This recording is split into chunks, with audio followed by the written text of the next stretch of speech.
Good morning, everyone. We're continuing here in the words of the CHOFETZ CHAIM, still in Klal the 9th chapter, and he writes like this: Gam yesh lo la'adam lizah, a person should be careful. Milashabech es chaver b'shevach habali. They have said if you praise somebody in such a way, it's going to come to bring that person a loss. How is that? Kinyan ha'ereach sheyetze b'rechev ha'ir. Let's say that you were a guest in someone's home, and they took very good care of you, and you leave the house and you're walking out in public, and you want to publicize to anyone that's there how well you were taken care of by the balabayas. He gave you food, he gave you drink, he extended himself greatly, he made your bed, he cleaned things up, he got you food, he got you drink. He made sure that you were comfortable. He took care of all your needs. He packed you with a bag of food before you were leaving. Such an amazing, amazing host. So you think that you're doing a mechesed. Everybody should know what a tzaddik is. However, but through this, yislaketu anoshim reikim, all sorts of empty kind of people will end up gathering by this person's house. V'yasur al beis balabayis, they're going to flock to the home of the host. V'yichalu es mamayna, they're going to end up eating up all of his money. They'll exhaust his funds.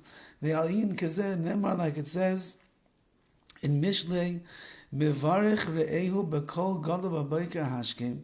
Someone who blesses his friend with a loud voice in the morning, Klal techashev lo, will be considered a curse. Everyone's going to hear, wow, what a great host. This person's incredible. Let me go get a piece of the action as well. So you're going to end up causing him a tremendous loss in the end. From here you have to learn to adin. The same thing applies. Let's say somebody gave you a loan, and you end up publicizing to everybody what a nice guy he is. I was down and out, I needed money, he loaned me money. Because through this, bad people are going to come to him, and they're going to demand that he gives them money and a loan as well. He won't be able to extricate himself and remove himself from such people, and therefore you're going to end up eating up all of his funds. Again, you were doing it in a nice way. You wanted to show what a tzaddik this person is, but your words come back to bite him in the end, and therefore you have to be careful how much you actually praise someone who does favors for you or does good and the like.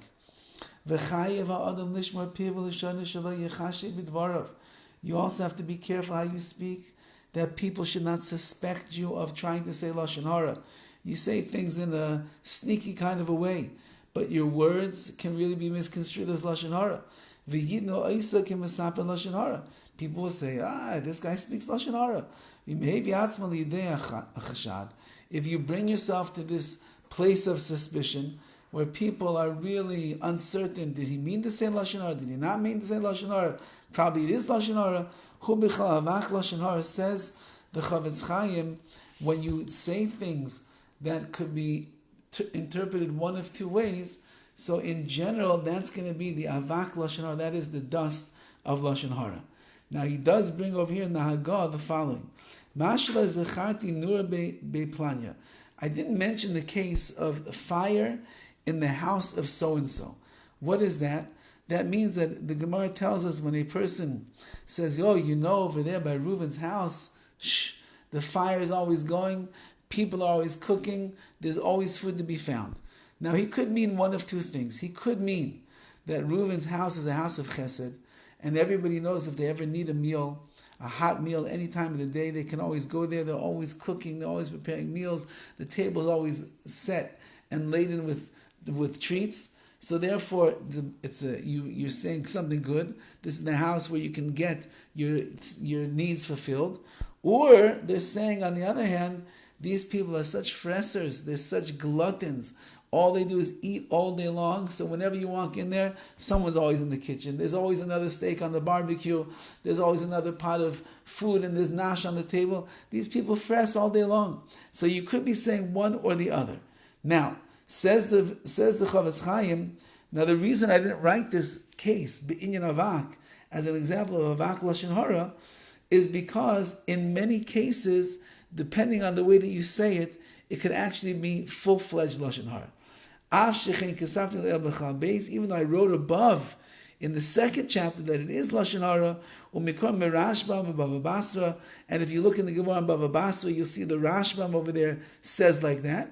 Vashari Tshuva, the Rabbeinu Yoina, and Rabbeinu Yoina says, Ki ra'isi achakach b'divrei hagoyis maimini b'perek zayim milchus deus b'divrei hasmag. But I found in the hagoyis maimini on the Rambam and the Smag that they hold that it's mamish Lashon Hara. Umash medivreim the Lashon Hara Gemara. They make it sound like it's actually Lashon Hara. So it seems to be a machlekes, says the CHOFETZ CHAIM.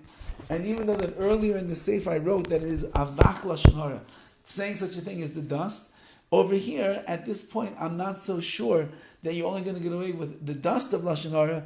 It might actually be full-fledged Lashon Hara when you say such a thing like that, which can be misinterpreted in one of two ways. Either you're saying a praise of the host, that they're amazing, you can always get a good meal over there, or you're saying these gluttons, when you go into the house, there's always food, they just fresh along all day.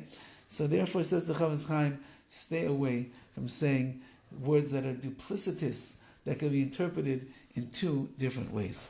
Have a wonderful day.